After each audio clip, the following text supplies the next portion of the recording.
দর্শক, এই মুহূর্তে এফবিসিসিআই সভাপতি আমাদের সঙ্গে যুক্ত হয়েছেন। একটু তার সঙ্গে কথা বলতে চাই যে আসলে এবারের বাজেটটি তারা কিভাবে দেখছেন, তাদের কতটুকু প্রত্যাশা পূরণ হলো।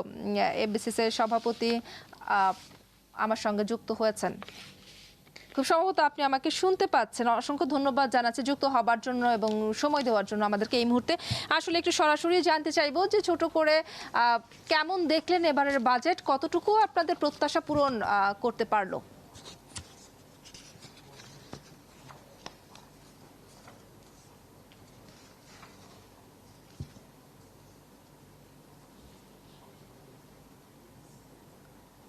ধন্যবাদ আপনাকে, আপনার মাধ্যমে যারা শুনছে তাদেরকে ধন্যবাদ জানাচ্ছি। আসলে বর্তমান বিশ্ব অর্থনৈতিক পরিস্থিতিতে বিভিন্ন সংকটের মধ্যেও হাজারো সীমাবদ্ধতা আছে এবং প্রতিকূলতা আছে। তার মধ্যেও আমি মনে করি যে সরকারের বিভিন্ন জাতীয় স্বার্থকে অগ্রাধিকার দিয়ে, বিশেষ করে নির্বাচনী ইশতেহারে যে সমস্ত উনি প্রতিশ্রুতি দিয়েছেন সেগুলি বিবেচনা করে একটা উন্নয়ন ও জনকল্যাণমুখী বাজেট দিয়েছে বলে আমি মনে করি। এই জন্য আমি সরকারকে ধন্যবাদ জানাই। আচ্ছা, বাজেট নিয়ে আসলে আপনাদের কিছুক্ষণ আগে আপনারা প্রতিক্রিয়া জানিয়েছেন।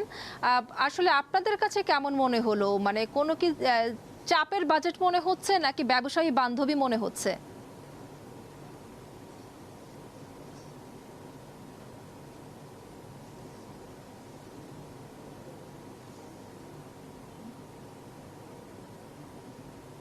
না, আপনি দেখেছেন গত লাস্ট 2-3 ইয়ার্সে প্রত্যেক বছর বাজেট দেওয়ার সময় অলমোস্ট 10% বৃদ্ধি করে বাজেট দিয়েছে। এইবার কিন্তু 4.6।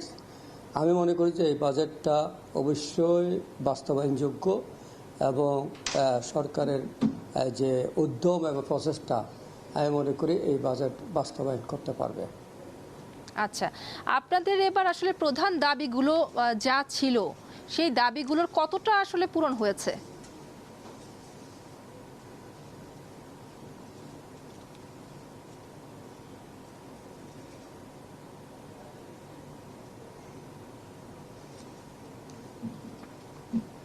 দেখুন, আমাদের দাবি তো প্রস্তাব তো অনেকগুলো ছিল। আসলে দাবি বলবো না, এটাকে আমরা প্রস্তাব বলবো। যেমন আমরা বলেছিলাম যে ব্যক্তি কর সীমা সেটা 3.5 লক্ষ টাকা বাড়িয়ে 6.5 লক্ষ টাকা করার জন্য, সেটা হয় নাই। আমরা আবার এটা পুনর্বিবেচনা করার জন্য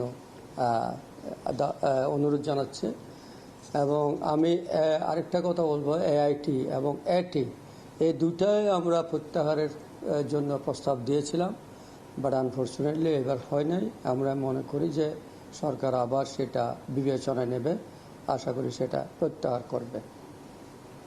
আচ্ছা, অসংখ্য ধন্যবাদ মাহবুবুল আলম যুক্ত হবার জন্য এবং আমাদেরকে এই মুহূর্তে সময় দেওয়ার জন্য।